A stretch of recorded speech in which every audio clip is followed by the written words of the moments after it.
Virginia's eyes were full of tears. She put her hands over her face. "You mean it is the Garden of Death?" she said quietly. "Yes, the Garden of Sleep," said the ghost. "It's very beautiful. There is peace and silence. There is no yesterday and no tomorrow. But only love can open the door to the garden, for love is stronger than death." Virginia did not know what to say. She listened as this ghost spoke again. "Have you read the writing on the library window?" said "Yes, Virginia." "But I do not understand." "Look," said the ghost. "Read the lines on the window." Virginia looked at the window and read the lines of poetry. "When a golden girl shall weep for the ghost that cannot sleep, then the dead at last shall die, and in restful earth may lie." "The words mean you must weep for me," said the unhappy ghost. "Then the angel of death will let me rest. Will you help?" "What do I have to do?" asked Virginia. "You must come with me into the darkness. You will see strange things. You will hear strange noises and voices, but nothing will hurt you. You are good and kind. The dark cannot hurt you." Virginia did not answer the ghost, and he waited. He had waited for 300 years.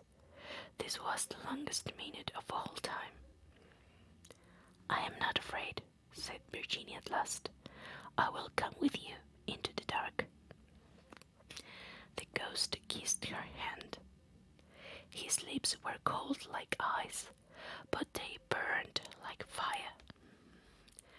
The ghost held her hand and they walked to the wall on the library. The wall opened.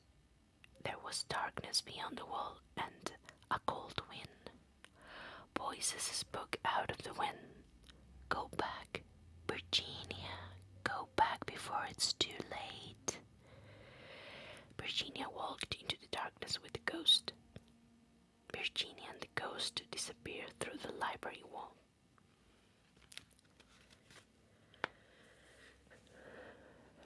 Virginia did not come downstairs for supper. Mr. Otis sent one of the servants to her room. The servant could not find Virginia, so everybody searched the house. They looked everywhere, but they could not find her. Mr. and Mrs. Otis were very worried. It was a summer evening and the sun had no set, so the family and the servants searched the gardens before it was dark. In the garden were many trees and deep pond. They looked into the pond. They looked into the trees. Then they asked people at the railway station, but no one had seen Virginia. Mr. Otis went to tell the village policeman that Virginia has disappeared, but by that time it was dark and no one could search any more that night.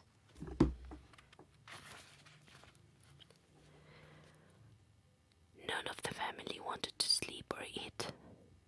They sat in the library and waited. They hoped Virginia would return safely. They planned to search Virginia again in the morning. It was midnight when the family decided to go to bed. They left the library and started to walk up the stairs together. Suddenly, all the clocks in the house were struck by 12, and they heard a terrible noise. Thunder crashed outside the house, and the Otises heard a dreadful cry. Strange music sounded inside the house, and a door opened at the top of the stairs. Virginia stood in the doorway. She looked down the stairs at them. Her face was very pale and she carried a small box in her hand. "Where have you been?" Mr. Otis asked angrily. "Your mother has been very worried. You have frightened us all. You must never play a trick like this again." "Except on the ghost," said the twins. "You can't play tricks on the ghost." "Father," Virginia said quietly, "I have been with the ghost. He is dead, and now he can rest. He gave me this box of beautiful jewels before he died." She showed her father the small box. Inside was a necklace made of red stones. "Where did you get this?" asked her father. "Where have you been?"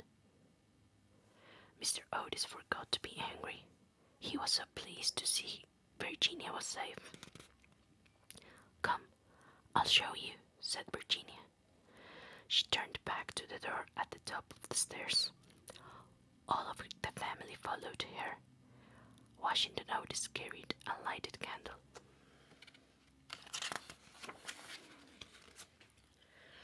Virginia led them along a secret corridor.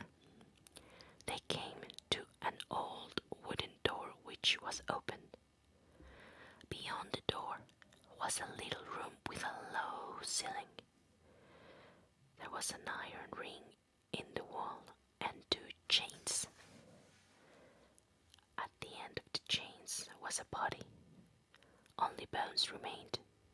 It was a skeleton.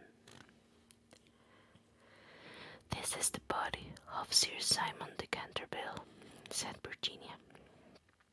"He murdered his wife in 1575. Then his wife's brothers shut him in this room. He was given no food. Sir Simon starved to death. His ghost was in this house for 300 years, but now he has found peace." The Otis family looked around the little room and did not know what to say. Virginia knelt on the floor beside the skeleton and began to pray. There was a funeral 4 nights later. The Otises buried the body of Sir Simon de Canterville in a grave among the trees.